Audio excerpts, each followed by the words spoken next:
Hi there, and welcome to this day in history for January 22nd.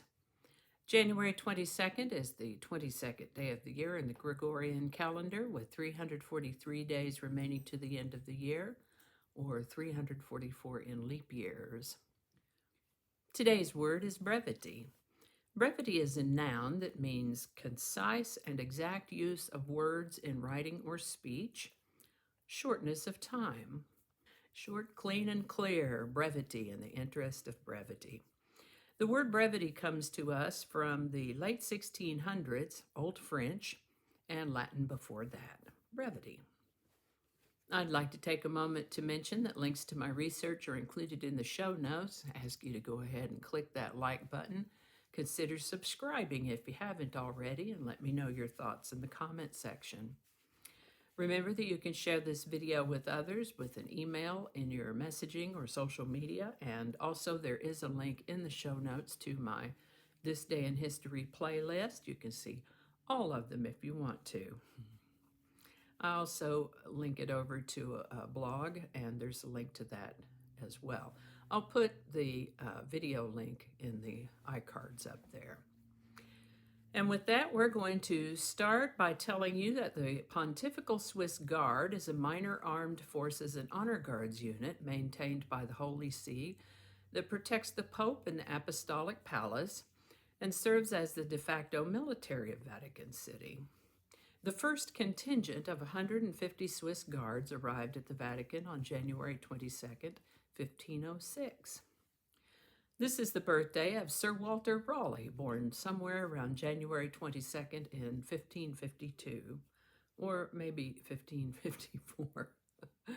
Why so vague? This is one of those cases where records were kept a little bit differently back then than they are now. Instead of the issuance of a birth certificate at the time of birth, often the first records of one's existence might be a baptism record, for example. Typically not on the day of birth. Anyway, one of the things that Sir Walter Raleigh is famous for is that he brought tobacco to England.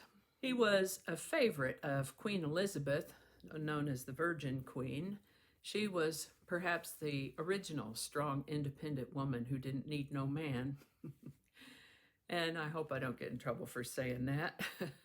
But even though she was too wary to get deeply and personally involved with men in terms of a romantic type of relationship, she didn't necessarily dislike men, and she was particularly fond of Sir Walter Raleigh, and she was really upset when she found out that he had secretly married one of her ladies in waiting, secretly, and of course without her permission.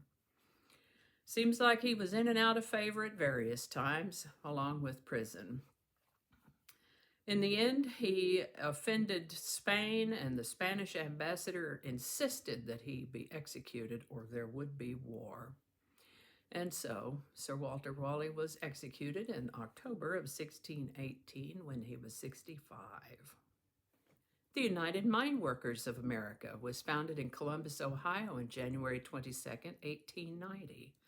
Initially, they represented coal miners, but these days they also represent healthcare workers, truck drivers, manufacturing workers, public employees in the United States and Canada.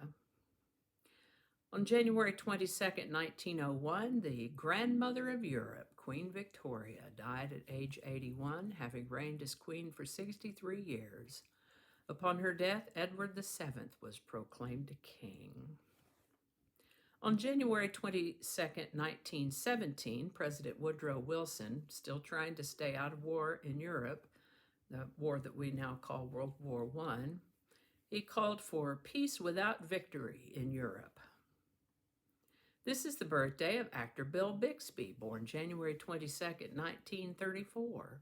He was in such TV series as My Favorite Martian and The Courtship of Eddie's Father from the 1960s, The Magician, The Incredible Hulk from the 70s and 80s, as well as other TV shows and movies too.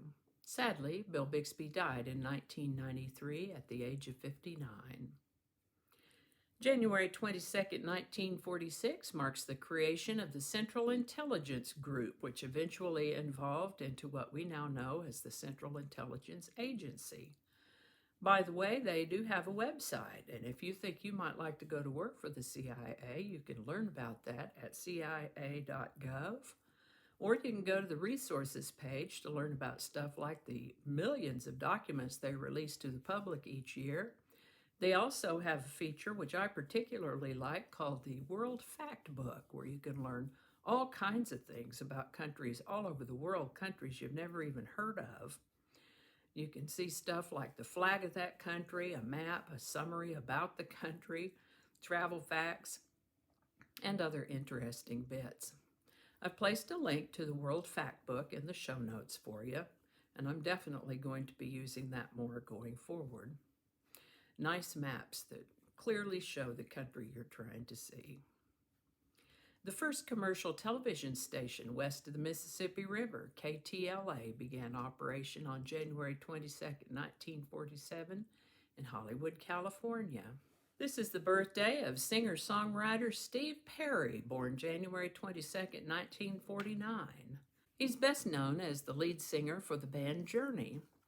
Looks like he took a few years off. I think he had a hip replacement. Wikipedia says that he's working again, so that's great. Steve Perry turns 72 in 2021. On January 22, 1957, the New York City Mad Bomber, George P. Metesky, was arrested and charged with planting more than 30 bombs. Apollo 5 lifted off on January 22, 1968, carrying the first lunar module into space. The decision on Roe-V-Wade was issued by the Supreme Court on January 22, 1973.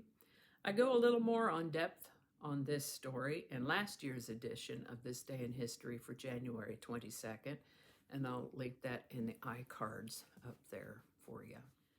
The Apple Macintosh computer was introduced in an amazing Super Bowl ad on January 22nd, 1984.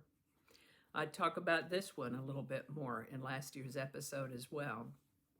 That ad is so epic, though, I just had to mention it again, and I'll put a link in the show notes to it. Hopefully the video will still be there when you go to watch it. Also, see last year's episode for more information about this ad. Big stuff for free thinkers. Link in the show notes. On January 22nd, 1992, the Space Shuttle Discovery took off. The crew included Dr. Roberta Bondar, the first Canadian woman and the first neurologist in space. And on January 22, 1998, the Space Shuttle Endeavour launched to dock with the Russian space station Mir, M-I-R, Mir.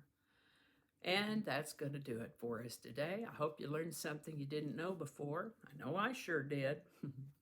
As always, links to my research are included in the show notes. Again, if you enjoyed this series, you can check out the playlist that contains all the videos in this playlist, This Day in History, and that'll be in the show notes with the link in the iCards as well, or at the blog called No Really. There's a link to that in the show notes also. Thank you so much for watching. Give it a like if you enjoyed this video. Consider subscribing if you haven't already. Feel free to share this with others. Thanks again, and I'll see you next time.